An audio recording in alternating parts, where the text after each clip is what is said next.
disastrous. For the United States, forget charging them the money.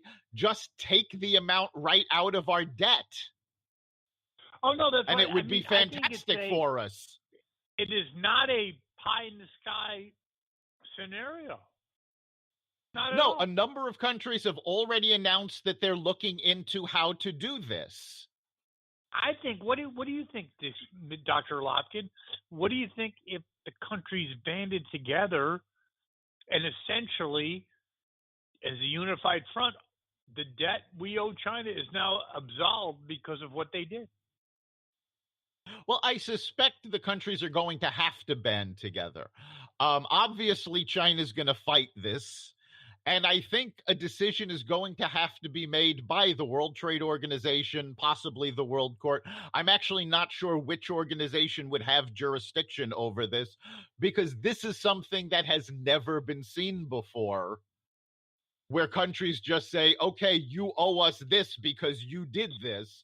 So it could set off a domino effect, though, couldn't it? It can. And that's something we're going to have to keep a close eye on. I honestly have no idea how feasible it is or how it would be managed, but it's something I look forward to seeing how it works out. I actually really believe that China is now going to be perceived as who they are.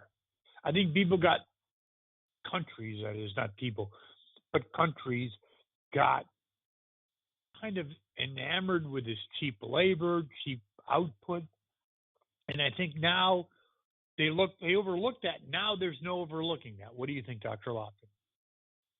You're absolutely right on that. Countries are going to be taking a hard look at China about everything they do. I mean, we know from past experience some of what China has tried to pull. I'm not even talking about when companies want to do business there. If you remember a number of years back, there was a big scandal because we were finding foreign ingredients in baby food and pet food that was manufactured over there. Now I think people are going to be taking a much closer look. I've already seen signs of people doing really big Made in America campaigns where they're saying, we want to buy things that are made and created here because we have faith that the businesses that do business here are going to do their best. And we have more faith in our government to oversee that than we do the Chinese government, certainly. Okay, and as we conclude, a tough question, but you're the man to handle it. How do you see this situation progressing? I'm not talking forever, but for the next, let's say, 4 months. My guess is you're going to start seeing areas reopen gradually. Some areas, they've said, are planning to start as early as next week. You're not going to see a switch flipped and everything is open. That's not going to happen. No. You're even in areas that open, you're going to see certain things will open first, and then they'll open more, a few weeks later, and then they'll open more. It's going to be gradual, but the states especially are starting to realize, yes, the estimated total death toll of 60,000 people is a horrific tragedy. But right now, we've also got 17 million families that can't afford to buy food for themselves. And the suicide, mental illness. Yes. So play. The states are realizing, okay, we've got to find some sort of balance. We don't want the virus to reemerge and become another pandemic. But we also need to get these people back to work so they have money and get the supply chains running so they can get food and supplies. So you're going to see a very precarious balance, especially over the next few weeks.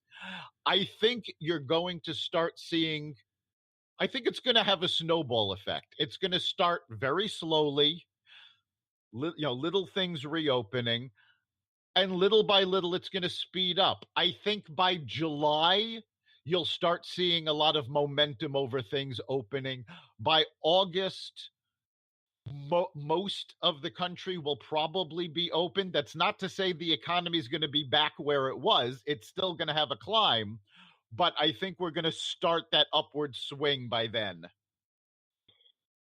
I could not argue with that. Any final thoughts, Dr. Lopkin? Even though the news is good and we are seeing the curve flatten, we still need to be careful. Stay at home, stay 6 feet away from folks, wear masks in public. If we return too quickly, the virus will return with a vengeance. So stay safe. Thank you, Dr. Lopkin. This concludes another edition of Carnivore Bites. We'll repost next week.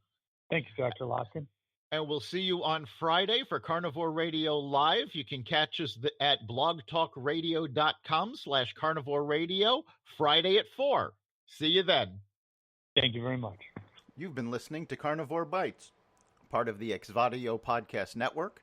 You can catch us every week on carnivoreradio.com, exvadio.com/podcasts, the Apple Podcast Store, Google Play, Spotify, iHeartRadio, and wherever you find podcasts.